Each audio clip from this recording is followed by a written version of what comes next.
As a fan of experimental film, it makes sense that I would appreciate the French New Wave movement and its imprint on contemporary cinema. The pioneer I am most familiar with is Jean-Luc Godard. His first film, Breathless, was my introduction to French New Wave and perhaps his most influential film. Before making his own films, he wrote for a French magazine called Cahiers du Cinéma. The magazine focused on film theory and criticism and likely informed his own approach to filmmaking. Godard had grown disillusioned with the produce of Hollywood and felt that most films were insincere.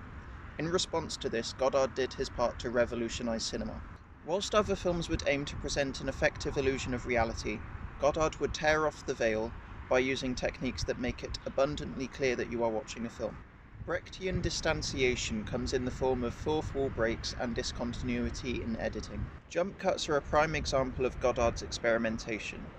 Whilst initially employed to reduce the runtime of Breathless, the jump cuts also work to reinforce the other alienating elements of the film. In Breathless, jump cuts are used when Michel shoots a police officer.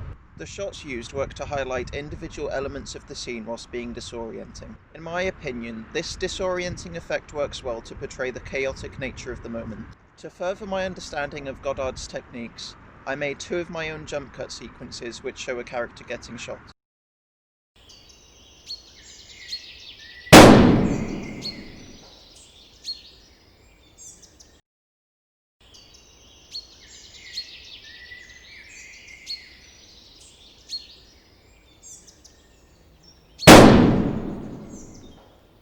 I am unsure which version I prefer, as they serve 2 opposite effects. The first version includes more intimate shots of the shooter, which makes the audience more likely to empathise with that character, whilst the opposite is true for the second version, as it shows more intimate shots of the victim. I also shot 2 moments which break the fourth wall, and these will appear later. One serves to foreshadow events, whilst the other one serves as a punchline. Exploring Godard's work has reinstated my sense of exploration, and has made me more confident and willing to experiment in my own filmmaking. Surely a repercussion of Jean-Luc Godard's revolution, Gaspar Noé also employs bold experimentation in his approach to filmmaking. Enter the Void begins as a POV shot, and this changes when the character Oscar does DMT.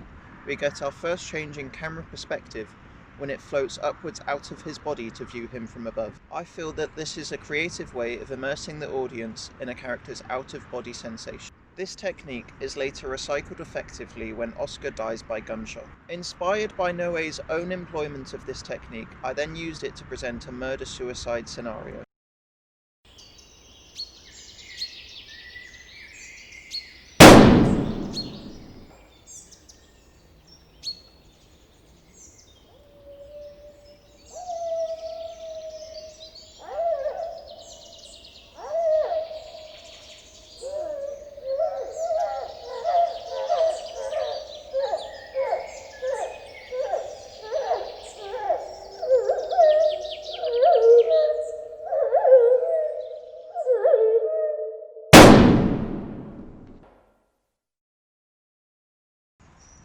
These are my final moments.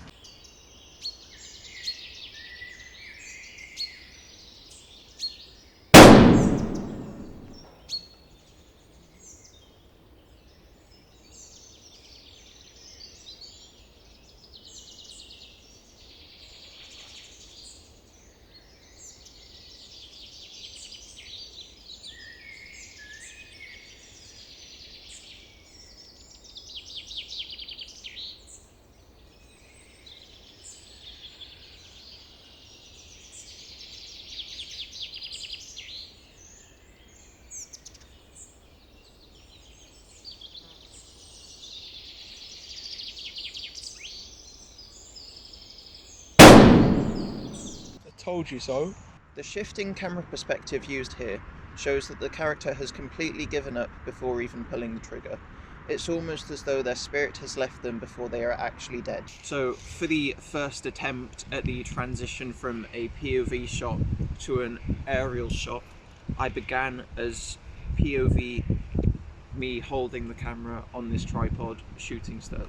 For the transition from POV to aerial, after laying down, I carefully passed the tripod to Ben, who then gently turned the camera to face me. I feel that the first version of this was more effective, as me holding the tripod whilst being the one to shoot made for a very organic POV shot compared to me trying to keep pace and position with Sterling. In Irreversible, Noé immerses the audience in a character's disorientation by using unusual camera movements. We follow the character Marcus in a nightclub in a fish-out-of-water scenario through a tracking shot that seems as if it's spiralling out of control.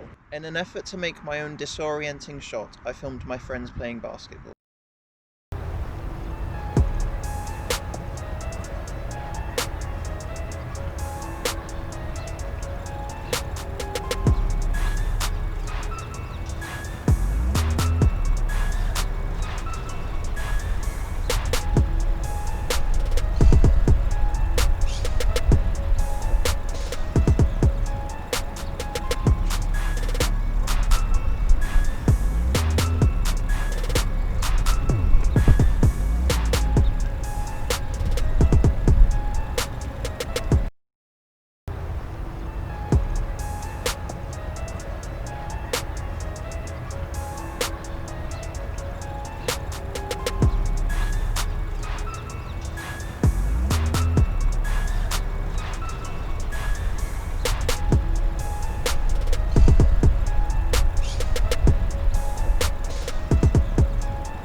Whilst filming them, I made sure to induce disorientation by using frenetic camera movements and even turning the camera upside down on many occasions. I first filmed this handheld and then also whilst holding my phone on a tripod with closed legs. I feel the tripod worked best as it gave me extra reach, meaning that I could get in closer to people without disrupting their movements with my presence. Noé has opened my eyes to the possibilities of crafting visceral experiences by manipulating the